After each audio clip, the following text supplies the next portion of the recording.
আজকে একটা অসাধারণ রেসিপি আপনাদের সঙ্গে শেয়ার করব। আজ বানাবো হাঁসের ডিম কষা। ডিম কষা কিন্তু সকলেরই খুব পছন্দের খাবার, আর সেটা যদি হয় হাঁসের ডিম দিয়ে তাহলে তো কথাই নেই। খেতে দারুণ টেস্টি হয়। কিভাবে বানালে ডিম কষা সবথেকে বেশি টেস্টি হবে সেটাই আমি আপনাদের সঙ্গে শেয়ার করব। নমস্কার বন্ধুরা, রিমির বাঙালি রান্নাঘরে আপনাদের সবাইকে স্বাগত। ভিডিওটা ভালো লাগলে লাইক, কমেন্ট, শেয়ার করার অনুরোধ রইল। এখানে আমি নিয়েছি 6টা হাঁসের ডিম। ডিমে অল্প লবণ দিয়ে সেদ্ধ করে খোসা ছাড়িয়ে নিয়েছি। ডিমের 4-5টা ছুরি দিয়ে চিড়ে নেব, এতে লবণ মশলা ভালো করে ঢুকে যাবে।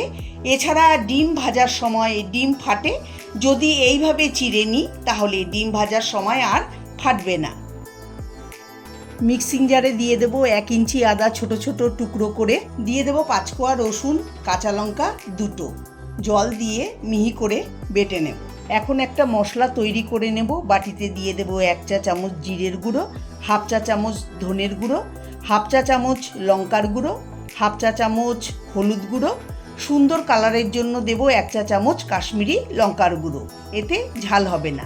দিয়ে দেবো অল্প জল, মশলাটা মিশিয়ে নেব। কড়াইতে দিয়ে দেবো 2 টেবিল চামচ সর্ষের তেল। তেল ভালো করে গরম করে নিতে হবে। তেল গরম হয়ে গেছে, এখন ফ্লেম লো করে দেব। এবার এর মধ্যে দিয়ে দেবো 1/4 চা চামচ হলুদ গুঁড়ো, 1/4 চা চামচ কাশ্মীরি লঙ্কার গুঁড়ো, আর দেব অল্প লবণ। মশলা লবণ একটু মিশিয়েই দিয়ে দেব সেদ্ধ করে চিড়ে রাখা ডিম। মিডিয়াম ফ্লেমে ক্রমাগত নেড়ে চেড়ে ডিম ভেজে নিতে হবে। হাই ফ্লেমেও ভাজবো না, আবার লো ফ্লেমেও ভাজবো না। মিডিয়াম ফ্লেমে ডিম ভাজলে ডিম ভাজা খুব ভালো হবে। তেলে মশলা মিশিয়ে নিয়ে ডিম ভাজলে ভাজাটা সুন্দর হবে, স্বাদও ভালো হবে।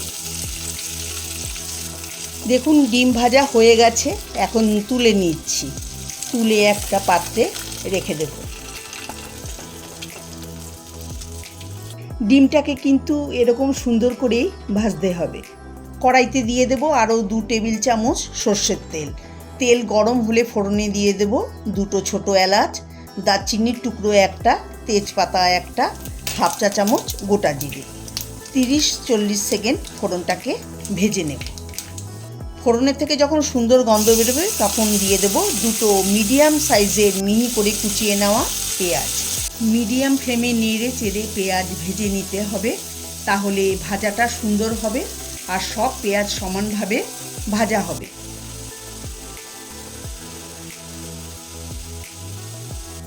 পেঁয়াজ গোল্ডেন ব্রাউন করে ভাজা হলে এর মধ্যে আদা, রসুন, কাঁচা লঙ্কার পেস্ট দিয়ে দেব। পেঁয়াজের সঙ্গে 1-2 মিনিট কম আঁচে ভেজে নেব। এবার দিয়ে দেব তৈরি করা মশলা, যেটা আমি আগে বানিয়ে রেখে দিয়েছিলাম।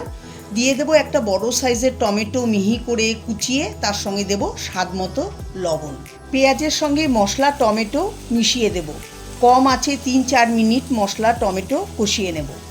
মশলা খুব ভালো করে কষিয়ে নিতে হবে, তাহলে স্বাদটা ভালো হবে। 2 মিনিট মশলা কষিয়ে নিয়েছি, এখন ঢাকা দিয়ে লো ফ্লেমে 2 মিনিট রেখে দেব। 2 মিনিট পরে ফিরে এলাম। দেখুন মশলা সুন্দর কষানো হয়েছে, মশলা থেকে তেলও বেরিয়েছে আর টমেটো পুরোপুরি নরম হয়ে গেছে। এখন এর মধ্যে দিয়ে দেব ভেজে রাখা ডিম।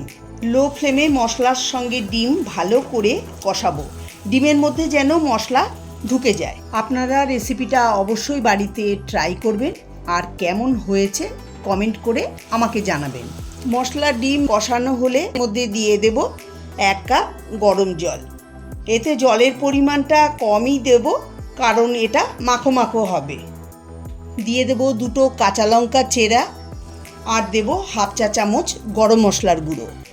সব কিছু আবারও ভালো করে মিশিয়ে দেব। গ্রেভি ফুটতে শুরু করলে ঢাকা দিয়ে লো ফ্লেমে 5 মিনিট রান্না করে নেব। ঢাকা খুলে নেব, একটু নেড়ে চেড়ে নেব। একদম তৈরি হাঁসের ডিম কষা। এটা ফ্রাইড রাইস, পরোটা বা গরম গরম ভাতের সঙ্গেও সার্ভ করতে পারেন। আমার আজকের এই রেসিপি আপনাদের কাছে কেমন লাগলো অবশ্যই জানাবেন। যদি ভালো লেগে থাকে তাহলে আপনারা বাড়িতে অবশ্যই একবার ট্রাই করে দেখতে পারেন। আশা করি আপনাদেরও ভালো লাগবে। ভালো লাগলে লাইক, কমেন্ট, শেয়ার করবেন। আমার চ্যানেলে নতুন বন্ধু হয়ে থাকলে চ্যানেলটাকে অবশ্যই সাবস্ক্রাইব করবেন। সবাই ভালো থাকবেন, সুস্থ থাকবেন। নমস্কার।